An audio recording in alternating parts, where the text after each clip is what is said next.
back with another video. Today, we're back with another video. Today, you guys are probably thinking, it's not main channel video. Today, but yeah, we're gonna upload on SuperMarvelSpider-Man today, second channel, the gaming channel. So yeah, we're gonna upload on SuperMarvelSpider-Man today. Don't worry, there's gonna be a new one on my main channel. Don't worry, guys.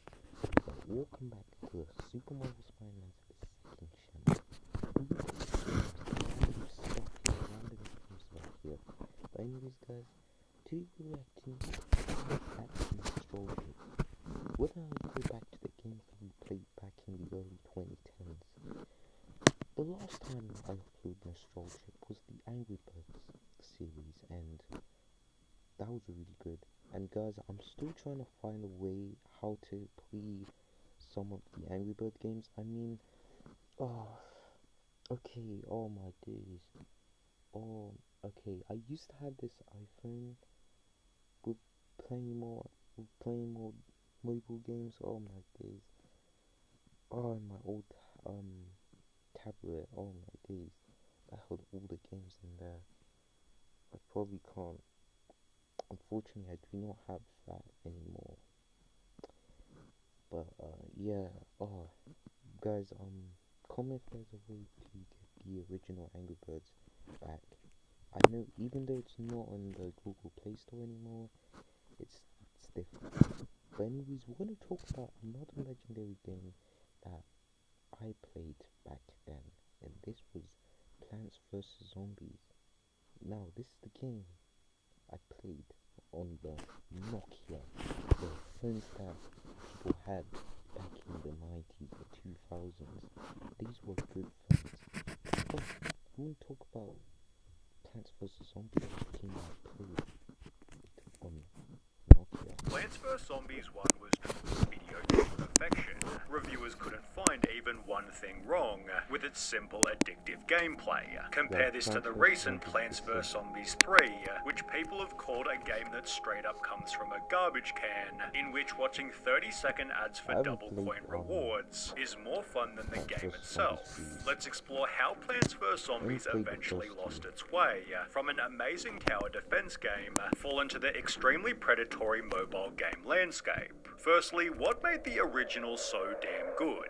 At a price of just $2.99 in the App Store, with no ads or extra in-game purchases, Plants vs Zombies 1 was simply... Do you know what sad is that it's Sonny's last video. Little did we know this was gonna be Sonny's last video. And we didn't even know. We thought that he was gonna do another video, but this is the last one. Amazing value. The easy first level gets players addicted immediately. In just one level, the game already indoctrinates you into its gameplay cycle flawlessly and in a fun way. With one 5-star review writing, I won't say that the game is a cakewalk, but it isn't particularly challenging either. Still, the game offers enough mental stimulation that I never once grew bored. This is due to the game's incredible variety, offering loads of different plants, zombies, and music, with comments stating the soundtrack alone is enough to make you want the game. This makes it so entrancing that people can play for hours, which led to crazy commercial success. In addition to almost perfect professional reviews, Plants vs Zombies became the highest rated App Store product, having sold more than 300,000 copies in its first 9 days available, a new App Store launch record. Developers expanded the game to 13 other platforms, creating so much success for PopCap Games they'd be bought by EA for $650 million. Yep, EA. The company was such an extreme reputation for greed, there's an entire Wikipedia page dedicated to criticism of the company. People have called their use of microtransactions a... EA, what the fuck is wrong with you, EA? Okay, EA, we all know that you're known for you're known for FIFA, right? But your greed, you can't stop. plague, which sadly began to infect Plants vs. Zombies. Because on the 15th of August 2013, Plants vs. Zombies 2 came out, with one key difference compared to the first. PopCap found a way to cram this game with as many in-app purchases and microtransactions as humanly possible, to the point where it's too much of a hindrance for me to actually enjoy the game. Plants vs. Zombies 2 features microtransactions. Unlike in the previous entries to the series, new plants can be purchased with real money, as well as upgrades and coins. These items can also be bought in bundles to save some money. Certain plants could only be accessed using cold hard cash, and while coins could be naturally earned in-game, you could pay up to $52 to instantly unlock them. The Pirate Seas and Wild West levels can also be unlocked without earning all of the required stars. They cost $5.49 each to instantly access. More controversial for whatever reason was the game's new art style. People argued that every single... Okay, the art style, that's the question, that's the big question that gets to me. To be honest, when I first look at the art style, I guess it just looks like they grown up. It looks like we have not seen them in 10 years. It looks like all the characters and the plants just growed. Character looked to be designed by a totally different person, each of whom had their own way of drawing. There's full videos dedicated to the poorly designed plants, with the excessive discussion about this flaw being a meme within the community. This was because they'd hired a whole new team of designers, and under suspicious circumstances fired George Fan, who designed PvZ1 all by himself. Well, an article later confirmed EA fired Plants vs. Zombies creator for refusing EA. Right, EA, if I made my own video game series, I will not let you get your hands on that, fam. You're probably gonna ruin it, fam. Oh, you're just probably gonna milk it.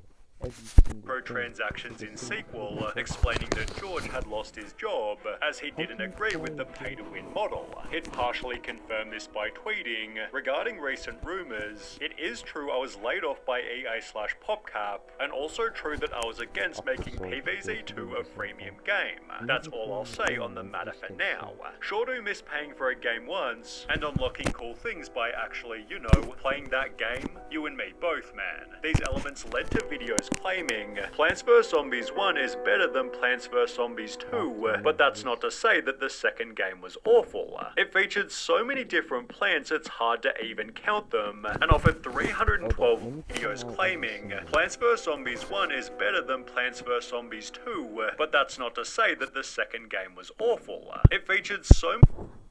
Okay, I've seen these plants before, and when I see lots of plants, I was like, what the hell is this?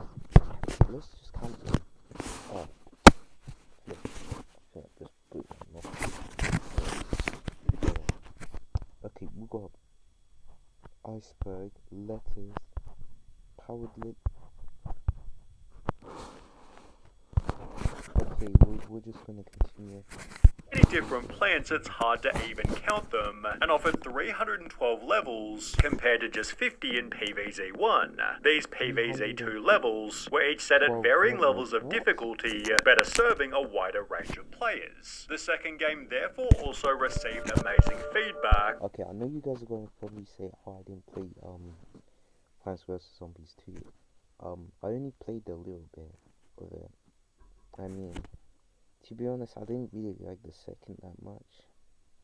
With critics stating the game is just as enjoyable without spending a dime, and that you'll only need to pay if you're exceptionally impatient, or just not very good at these kind of games. The microtransaction model also meant the game was totally free, leading to 25 million downloads in the first 2 weeks, more than PvZ1 had achieved in 4 years. In fact, according to Hey I'm Jay, for every dollar the original was making, PvZ2 made 26,000.